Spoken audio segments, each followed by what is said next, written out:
எல்லாத்தையும் நடத்தணும். முடியாது.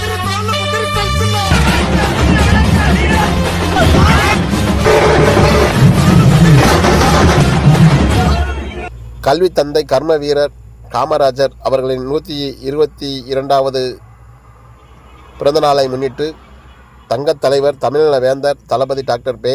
ஜான் பாண்டியன் எம்ஏ அவர்களின் ஆணைக்கிணங்கவும், இளைஞர்களின் எழுச்சி நாயகன் இளைய வேந்தர் மாநில இளைஞரணி தலைவர் டாக்டர் ஜா.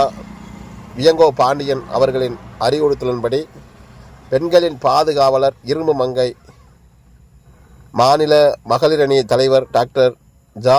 வினோலின் நிவேதா அவர்களின் வழிகாட்டுதலின்படி தமிழக மக்கள் முன்னேற்றக் கழகம் தேனி கிழக்கு மாவட்டம் சார்பாக ஐயாவின் திருவுருவ சிலைக்கு மாலை அணிவித்து மரியாதை செலுத்தி புகழ் வணக்கம் செலுத்தப்பட்டுள்ளது. கல்வி தந்தை காமராஜர் ஐயா அவர்களுக்கு தேனி மாவட்டத்தில் தேனி நேரு சிலை அருகில் ஐயாவின் திருவுருவ வெங்கல சிலை நிறுவ வேண்டும் என்று தமிழக அரசையும் தேனி மாவட்ட நிர்வாகத்தையும் இந்த பத்திரிகை செய்தியின் வாயிலாக கோரிக்கையை வைக்கின்றோம். தொடர்ச்சியாக தமிழகத்தில் கொலை குற்றங்கள் கேட்பாரற்று தலைவிரித்து ஆடிக்கொண்டிருக்கிறது.